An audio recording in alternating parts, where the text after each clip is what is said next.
All right, Shalom. First and foremost, I want to give all praises, honor, and glory to Yahweh, Ba'ashem Yahushai, Ba'ashem Rakakodash, double honors to my apostles and the elders of Great Millstone. Peace and salutation to all the brothers doing this work in truth and sincerity. This lesson is going to be centered around the book of Genesis, specifically about the son of Jacob, Joseph, who was sold into Egypt by his brothers. If you read in Genesis chapter 38, I believe 38 or 39, but everything, all of that happened for a reason, and right now I just wanted to touch on this lesson because I had spoke at camp about, Joseph and how we was on the topic of why our oppressors won't leave us alone and why they won't let us go, because they know we have a ruler class mentality, and we have that. Jake know how to operate, Jake know how to run things, man. Jake know how to work. Jake know how to, what's the word I'm looking for? Jake know how to create things. Our people are the salt of the earth. They're good workers. They're good rulers. They're good governors. If the Lord is with them. And as you know, Joseph was that. And it's twice when the Lord was with Joseph, and the people put Joseph in a position of power, and put everything in Joseph's hand. This is Genesis 39 and 2. And the Lord was with Joseph, and he was a prosperous man. And he was in the house of his master, the Egyptian. And his master saw that the Lord was with him, and that the Lord had made all that he did to prosper in his hand. And Joseph found grace in his sight, and he served him, and he made him overseer of his house, and all that he put in his hand, into his hand. Okay, as you can see, Joseph was put in that position, because the Lord was with him. And it's another right here in Genesis chapter 41, where Joseph was put over. He was basically the second in command under Pharaoh, man. Let's see. Because a famine was about to hit the land, and Joseph came up with this, a plan to basically help things be a little bit better than it was gonna be, according to the famine that was gonna come, and I just wanted to touch on this topic because our people, we make this country flourish, man. We keep America afloat, and this is exactly what Joseph did to Egypt. He kept, Egypt afloat. He basically was helping them out, and because they was helping him out, they put him in a high position, man, so he can call the shots. He can come up with plans on how to do this and better ways to have more food for the famine and whatever you have it. But let's get right back into it. Genesis chapter 41. Where was I? Okay. What's a lot? Bear with me.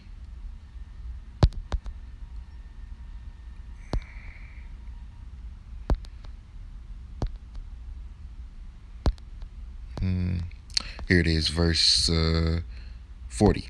Thou shalt be over my house, and according unto thy word shall all my people be ruled.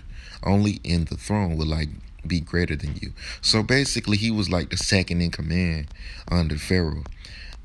And this is our people. Our people are, if the Lord is with us, we will be prosperous, man. And these people, these heathens, they put things in our control, under our control, because we have that ability, man. We have that wisdom, that knowledge, if the Lord is dealing with us. Key word, if the Lord is dealing with us. Because if the Lord is not, then it'll be the complete opposite. Okay, and it says, "See, I have set thee over all the land of Egypt."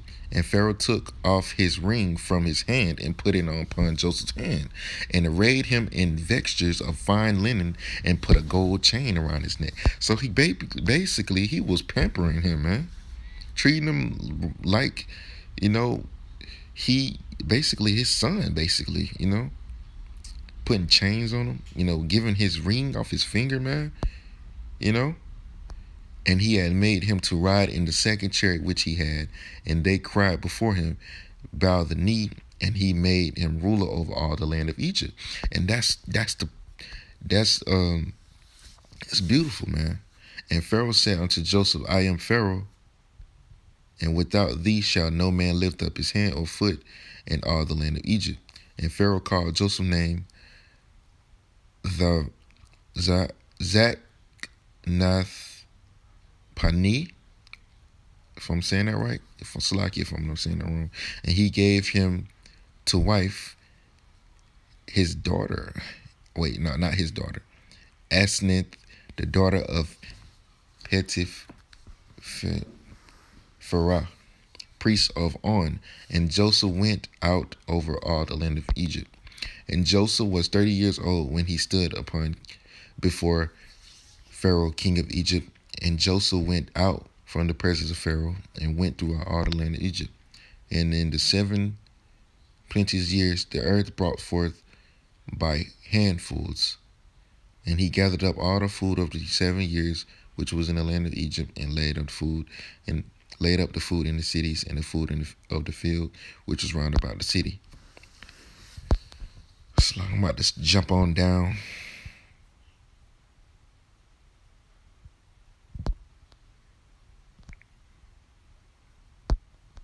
So he had 2 sons. Verse 51. And Joseph called the name of his firstborn Manasseh, for God said, He hath made him forget all my toil, and all my father's house.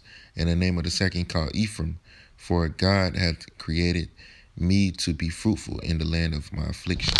And that's what Ephraim means. He is fruitful. Salak.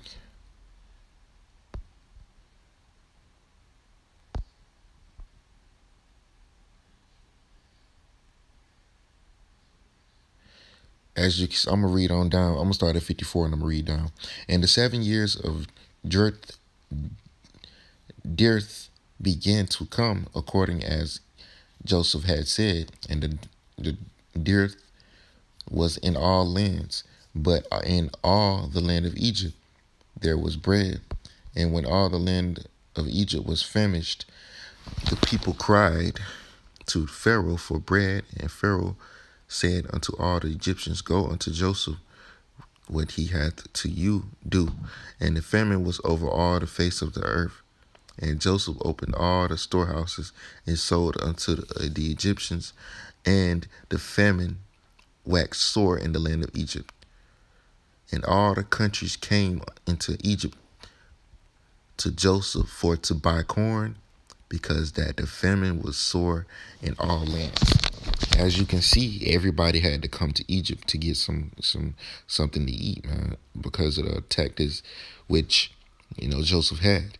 Now, when Jacob saw that there was corn in Egypt, Jacob said unto his sons, Why do ye look one upon another? He said, Behold, I have heard that corn is in Egypt. Get you down thither and buy for us from thence, that we may live and not die.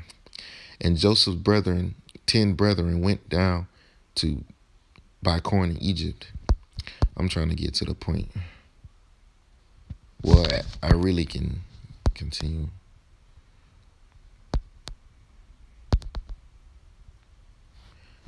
As you can see, I'm gonna finish the lesson. Make this too long.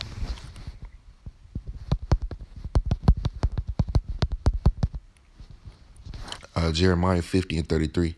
Thus said the Yahweh of hosts, the children of Israel and the children of Judah are oppressed together, and all that took them captives held them fast, and refused to let them go.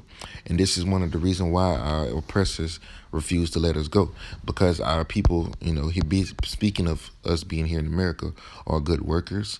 Who is gonna work all these low income jobs, man? Who's gonna do that? Who's gonna do all the hard labor? You know that like our tribes and our people would do. Like one of the brothers in our camp always say, man, if we was to leave this country would collapse overnight, man. Because Jake keep this place afloat, man. America, speaking about America, and many jobs in the world, Jake keep it afloat, man. Without our people, it will sink miserably, man. Our people are very, very talented, man. And these Edomites, they see that. Who are the top entertainers? Who are the top singers? Who are the top rappers? Who's making the money off of this? These Edomites. Guess who they using? They using Jakes. They using our people to work for them. To build stuff for them, to build cars for them, to build all kinds of things for them. And guess what? These heathens, they see that they see that our people are very special, man. They see that our people are hard working. Especially Esau Edom. He don't even want to let our people go. And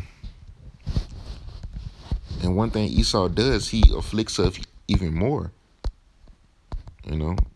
He forwards the affliction of our people because he didn't let us go. This is Zechariah 1 and no, it's 11 and 1, I believe. No, 1 and 15. And I am very sore displeased with the heathen that are at ease, for I was but a little displeased, and they helped forward the affliction. Yeah, you forwarded the affliction, man.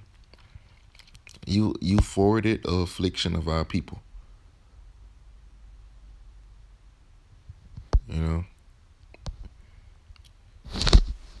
The name for Issachar is, the meaning of Issachar is he is hired, man.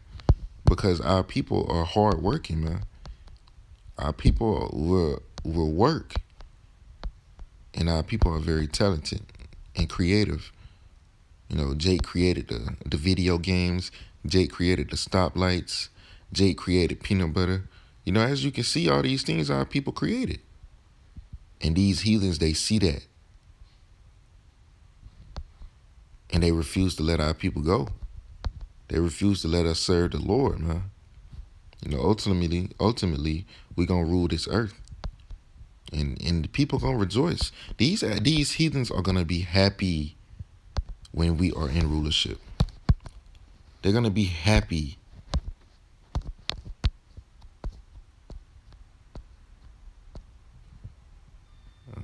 Bear with me.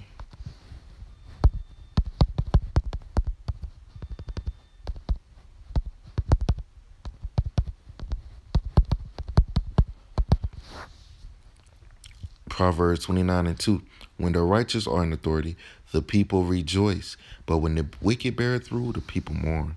So when the righteous, which is the kingdom, and it's talking about the righteous or the Israelites, which consists of the 12 tribes of Israel. The righteous, when the righteous are in authority, the people are going to be rejoicing. Because as you can see, our people govern. We was really made to be governors of the earth, and we're going to do everything in righteousness because the Lord is going to be dealing with us, man. So, I just wanted to get that not testimony, but a quick lesson, showing what Joseph was doing in the land of Egypt and how he made him ruler over all of his things. Why? Because Jake is, if the Lord is dealing with us, man, we're basically unstoppable, man. If the Lord is dealing with us, man, we're unstoppable. And as you can see, he seen that he was a wise man. He was very wise in the eyes of Pharaoh. And that's why Pharaoh put him in that position. And the same thing happened to Daniel.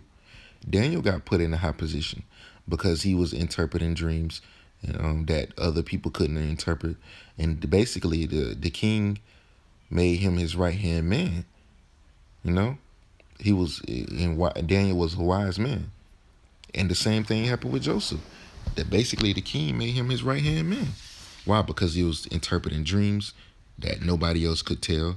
Why? Because the Lord was with him, and they seen that, and He put them in that high position. You know,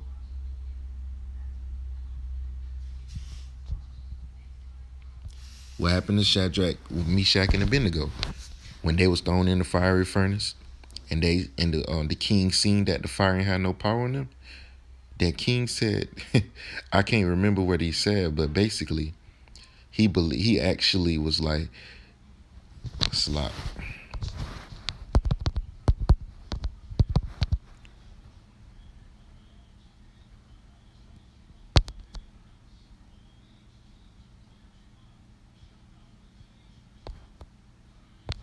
Shalakia.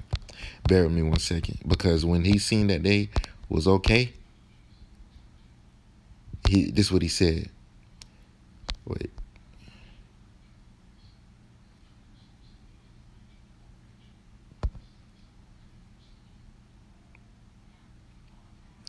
But then Nebuchadnezzar spake and said, Blessed be the God of Shadrach, Meshach, and Abednego, who sent his angel and delivered his servants that trusted in him, and have changed the king's word and yielded their bodies, that they might not serve nor worship any god except their own God.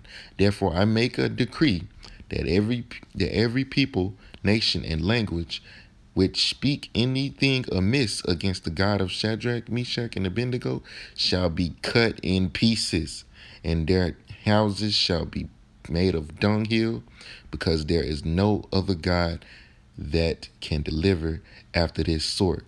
Then the king promoted Shadrach, Meshach, and Abednego in the province of Babylon. As you can see, there's 3 accounts. Well, actually, I proved 2. I did not go to the Daniel one, but this is also another good account. I proved 2 accounts of how our people was put in high positions because of the things that they did. And as you can see, he made it a decree that if you speak against the God of Shadrach, Meshach, and Abednego, which is Yahweh, Bashem Yahushua, you will be cut into pieces, man. So as you can see, the uh, the prosperity of our people, if the Lord is dealing with us, and the respect that we will get from these heathen nations, which are going to serve us and obey us, and we're going to ultimately be put in that position of power, because that's really our position. We're supposed to be kings. We're supposed to be gods.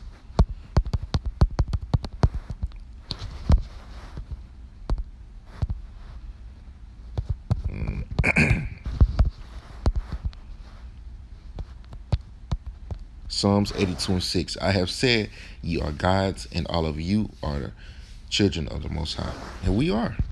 We're going to govern this earth.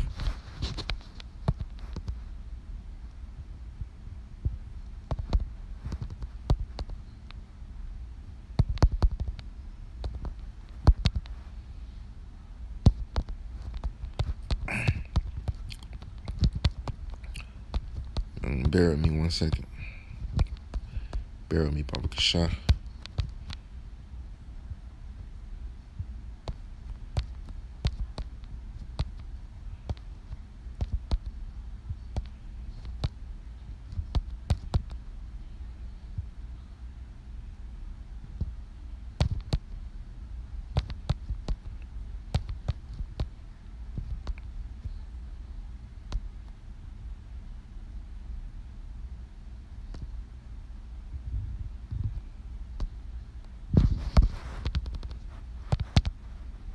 Oh, wrong wording. Judges of the earth. I believe it's in Psalms. Typo.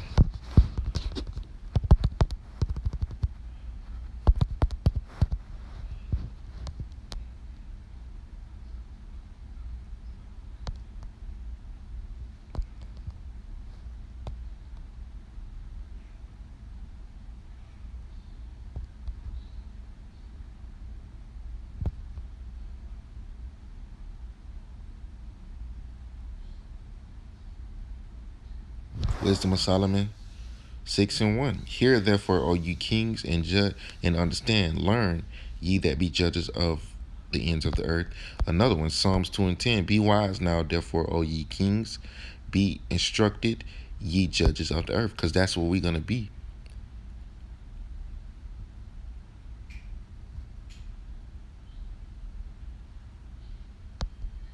Because that's what we're gonna be. We're gonna be judges of the earth. We're gonna be put back in that position, and we're gonna stay there. So with that, I hope you brothers was edified with this lesson.